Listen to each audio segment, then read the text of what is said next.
Oh, that would hurt, that. That would hurt. Oh, no. I'm sorry. Oh, you dickheads!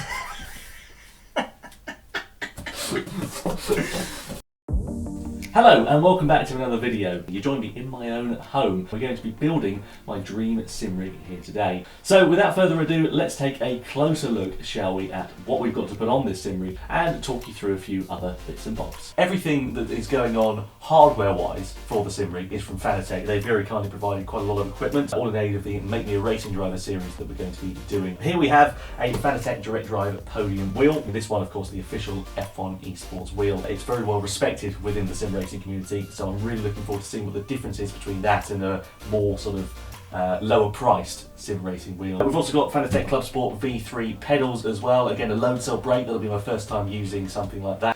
To combine that as well, we've also got the Fanatec CLUBSPORT sequential shifter. This is an 8-pattern shifter, so it's a 7-speed 8-pattern shifter, but also you can use it as a sequential shifter as well, just one twist of the screw. Behind that as well, we've got the CLUBSPORT handbrake. As you can see on the box, you can either mount it flat on the floor like a traditional car handbrake, or you can mount it upright in a more sort of rallycross or rally style handbrake. We also have the universal hub wheel rim and also the CLUBSPORT universal hub as well. So that essentially means that we can have, instead of the formula style wheel that is on the DD1 at the moment, we can essentially put a more rounded, more GT style or rally style wheel on it. And of course there's a variety of different sort of wheel rims that you can get with these Fanatec products as well. And then the final box you probably noticed at the bottom is this, the BenQ X35 Ultra Widescreen Monitor. I'm very lucky to have had this one thanks to Matt Gallagher from WTF1, the introduction to a chap there called Stephen. So now is the opportunity to get everything set up and good to go. Let's get all this unboxed and get it all on this sim rig.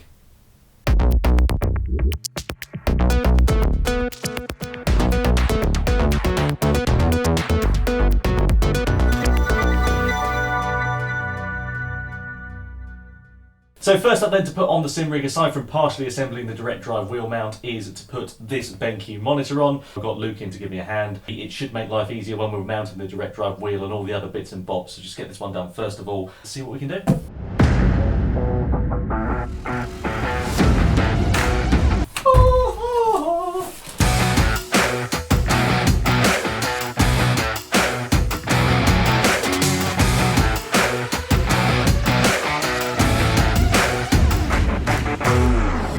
So with varying degrees of difficulty, we've just about managed to get the BenQ monitor mounted. I think what we're going to start doing from now on is sort of work our way up from the bottom. Start with the pedals, then we'll do the shifter, then we'll do the wheel probably last. But I think next up what we'll do, take the pedals out of the box, have a little look at them, make sure they're all okay, and then work on getting them hard mounted on the K2.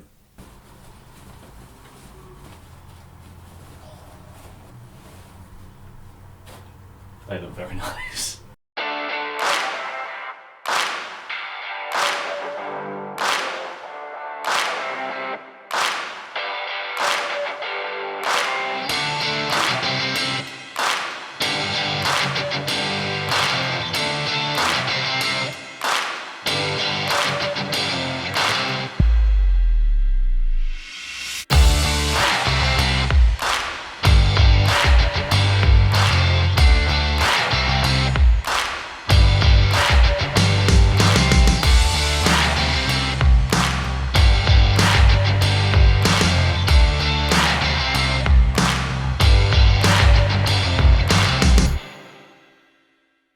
Right, so we've just about managed to get the pedals mounted on the sim rig. Now comes the big guns. Let's get the wheel out, shall we? I know I said we were going to work from the bottom up, but I think probably the best step actually is to get the wheel mounted and then we can get everything else mounted in relative to that. Let's get it open then, shall we? And have a look and see what it's all about. It's so heavy, in fact, that they've even put locks on either side of the box. Can you see that?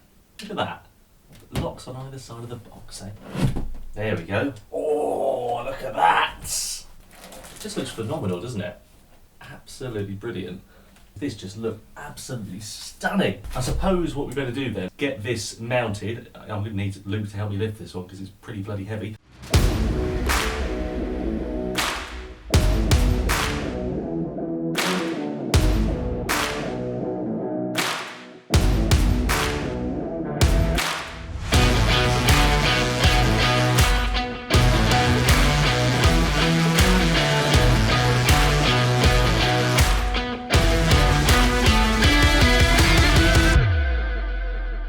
this is, mate, this is solid. There's no movement on that. That's brilliant. Phenomenal. This is where it turns out you've got to like route the cables before you mount it or some shit. Solid as a rock. Ooh. I'm a bit worried that I'm going to be pulling. Or is that kind of how you should be? Take your bottom hand off and you keep turning the wheel through. Well, this will just keep turning to infinity. Well, yeah, but if you were racing, so it'd be. Yeah. Yeah. Get that. But yeah, to be fair, in a single seater, once you've gone beyond that, you've really up. Yeah. Yeah, and that feels okay. Okay. Does it look like there's a? I'm just worried. Does that normal? Yeah. To you, like that? I mean, push it slightly further away. Does that feel more comfortable? Don't know, more comfortable. Different. Different, yeah. So let's take this off then, shall we? I assume that's how it comes up. Yeah, just a big old pull. Right, let's have a look at that universal wheel rim then.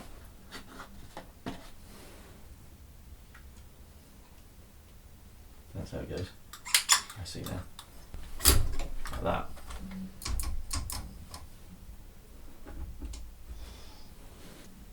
Oh, cock. Much later. Trying to see what I'm. Much later. We are recording, by the way. Oh, okay. Hello! I have just had a McDonald's, which is why my stomach looks like it's trying to fall out of my shirt. So anyway, you join us now after having set the wheel up on the sim rig. We've changed the wheel rim from the Formula rim over to the universal one. We've got to map some of the buttons and change some of the bits over. Luke is just getting ready to put the gearbox mount on. Let's get that done, shall we? And see how we get on. Oops. Oh. Oh, that's nice, isn't it? Bring it as far forward as you can. Okay. We've just spent the last 10 minutes trying to put this shifter on, realising that we can't actually get it close enough to the cockpit. So what we're going to do instead, mount it on the actual rig itself, somewhere down here I think. It will be a bit lower, which is a bit better, because this is a bit high now. You don't really want the steering wheel sort of in line with the shifter, because it's quite a stretch. So let's get this thing off, shall we? And then we can mount the handbrake, because we can either mount it back here, or we can mount it further forwards.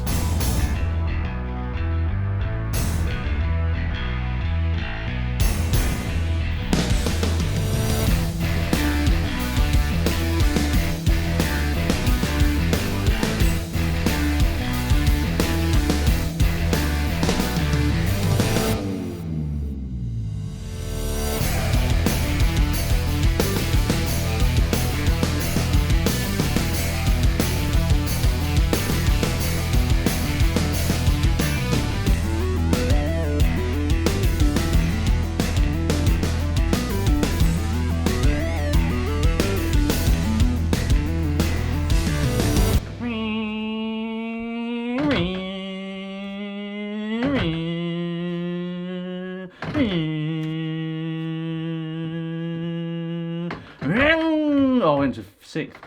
So, over the last couple of hours, we, and by we I actually mean Luke to be honest with you, have been working like madmen trying to get this all sorted. So we're now pretty much there, to be honest. The gear shifter's in place, the handbrake's in place, everything's pretty much good to go. So the only thing we need to do really is push this in position, obviously take this off of the monitor, plug the PlayStation in, get that all ready to go, and then with a bit of luck, it should hopefully be good, and I'm racing in about 55 minutes. So we need to get on with this. So let's speed things up a bit.